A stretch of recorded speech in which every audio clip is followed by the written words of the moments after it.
Christian Menefee, CD18 candidate, speaking right now. Look, my team knows that I typically don't prepare remarks, so I didn't today either, but I have some thank yous, and it's so important in this long, long journey that we've been on that I thank each and every person who's been a part of this journey. Those of y'all who know me know that I am a 4 a.m. in my Bible praying man, so I want to start off thanking God because there have been so many nights, morning prayers on my knees to get us here today. I want to thank Afni and Aaron for hosting us tonight at the spot, black-owned business in the district. To my family, my intelligent, capable, beautiful Barack and Michelle Obama wife, Caitlin. Y'all just make sure she don't run in the primary because I'm gonna be in some real trouble. And Malcolm and Gabriel, who have just held this down throughout the entire process. To my loving parents who have accepted every single call, whether it be at 6 a.m. or at 1 a.m. to talk to me, to encourage me, it's meant the absolute world to me. To Caitlin's parents, to Sean, Rose, Patrick, Elena, Jiro, Rachel, Asia, Yasser, my entire family, love y'all. To all my cousins, my aunties and uncles, my uncle is here today. And for those of y'all who don't know, he's from Fifth Ward, Texas. And he walked over there, he said, "Excuse me, Unc." He said, "Oh, you nephew, you ain't Unc." To my fantastic team, Jamie, Delilah, Otis, Roxanne, Kira, Tatiana, Stefan, y'all have kicked tail in this campaign. To my best friend, to one of the Swiss Army knives of this campaign, Bruce Turner, I love you, thank you. Our consultant team, Bayou City Strategies, Lake Research Partners, Vote Shift, Residence Campaigns, North Star Digital, Adwell. Thank y'all for the amazing work that you've done. I can't tell y'all how many times I went to a poll and somebody was like, "Oh, we seen you working out," or "He gonna take Trump to school." Y'all did y'all thing. Thank you very, very much. To the Legacy Sheila Jackson Lee team. Those of you who know anything about the 18th Congressional District know that it is a seat of icons, of Barbara Jordan, of Mickey Leland, Craig Washington, Sheila Jackson Lee, Sylvester Turner, and Erica Lee Carter. And these folks came and embraced me and imparted me so much knowledge about the district and about how best to serve people. So to our former Congresswoman Erica Lee Carter, to Gerald Womack, to Danielle and Stacy, Julian, Linda Brown, all y'all, thank you. To my trio of legal minds, John, Jay, and Neil, who have been holding me down throughout this whole process, thank you. The Finance Committee, Katie McNerney and Gerald and the Finance Committee, thank you. To the canvassing teams and neighborhood captains, so Deidre, Vilma, Evelyn, every single one of y'all who was out there knocking doors, making sure that folks knew about the message. To two of our fantastic former candidates in the room right now who were unselfish enough to care enough about this district to suspend their campaigns and to endorse my campaign, Carisha Rogers and Ebony Rain Eatman, wave. Y'all take a look because they will have a bright future in public service. To the interns and organizers who have worked hour after hour after hour throughout this entire campaign, thank you.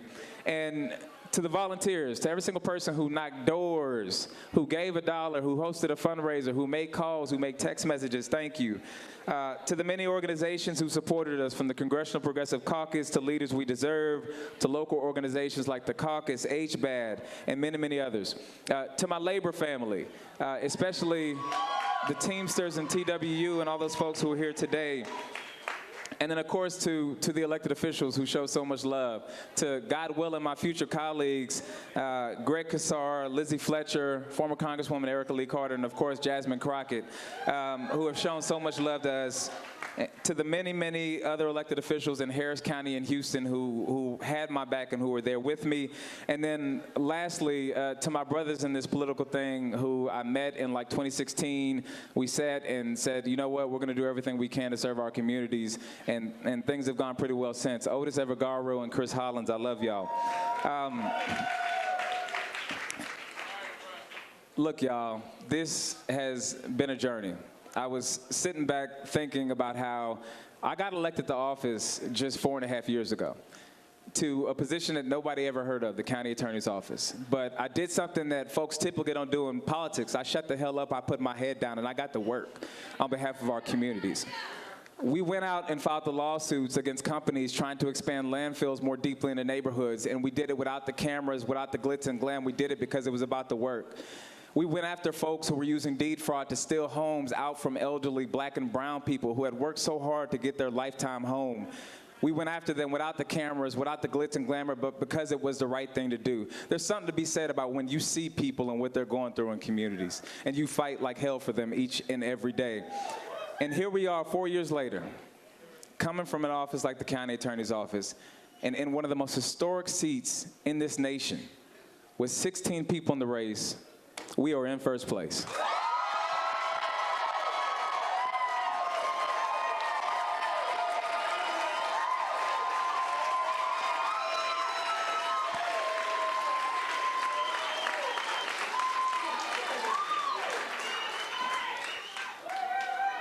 The thing that I've loved the most about this campaign is that although I see so many friends and family throughout this room, this campaign was never about any one of you. This campaign was never about Christian Menefee. This campaign was about the family out in Fifth Ward that is having trouble filling their stomachs because President Trump and Republicans have now cut SNAP. This campaign is about the family out there trying to figure out how they're going to get a family member life-saving treatment because there have been paperwork requirements added to Medicaid that now take away their health care. This campaign has been about the communities like Acres Homes, where you see little kids walking in the middle of the street to a corner store because they have no sidewalks and no grocery stores in their communities. There's something to be said about seeing people and the issues that they're facing and basing your campaign around them and not around yourself. I'm running for Congress not for Christian Menefee. I'm running for Congress because I deeply care about those communities and I want to get to work for them in Washington every single day.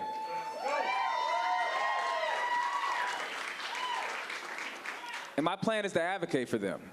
I want to return to the days in America where you could work 40 hours a week, get the house, the 2 cars, send your kids off to do better than you did, and retire at a reasonable age. But right now, so many people in our community are working multiple jobs. They're not making ends meet. They have no money in savings. And if something happens to their health, it could set them back decades financially. I'm running because I believe in an America that has living wage for every single person out there, so that if you're working full time, you can afford to take care of yourself and your family. I'm running because I believe in America where universities can't put you under $200,000 in student loan debt, but instead you have real pathways to good paying jobs so you can take care of you and your family. I'm running for an America that gives us universal health care because it is a right that should be guaranteed to people and not a privilege for the few. That's the America that I believe in. And across this country, you're seeing that folks believe in the same vision. I was asked earlier by a Republican at the polls, why do you talk so much about Donald Trump on your campaign? I said, hell, because when I knock on people's doors, that's what they talk about. But I want to be clear. We have to present an affirmative vision for the America that we want to see. People are suffering on a daily, and Donald Trump and MAGA Republicans are making it worse. So when I talk about going out to D.C. to hold Donald Trump accountable, it's not to make headlines, it's to protect those communities. It's to make life better for those communities. So my message to MAGA Republicans and Donald Trump in Washington, D.C., we got just one more election left, and then you're going to have to see me.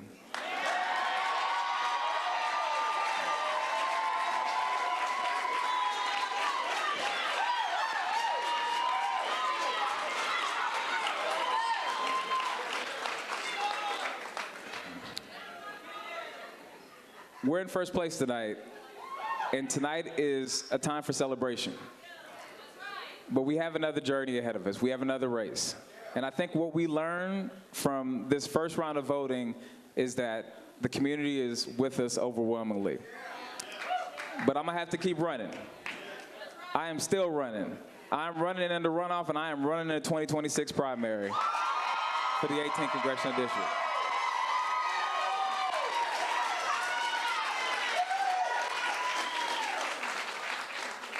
So I'm asking y'all to dig deep. I'm going to be calling you for your help, for your support, for your money, for your volunteer time. Same way I've done in the past. I see some of y'all trying to duck me. There it is. There it is. But if we want to bring lasting change to our communities, then the fight must continue. From the bottom of my heart, I am so grateful for each and every one of y'all.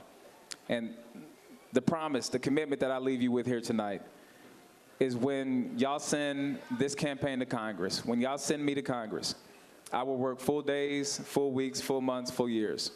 I will never take this job for granted. And I will never forget that it is not about one member of Congress. It is not about trying to be famous. It is not about trying to boost yourself. It is about serving folks in the communities, from Acres Homes to Cashmere Gardens to Homestead to Humble to Third Ward to all across the 18th Congressional District. This district has my heart, and I look forward to serving you in Congress.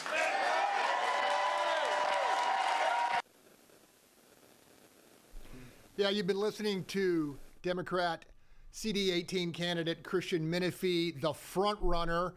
He will be in the final runoff. As you see, he had 12,599 votes, 32%.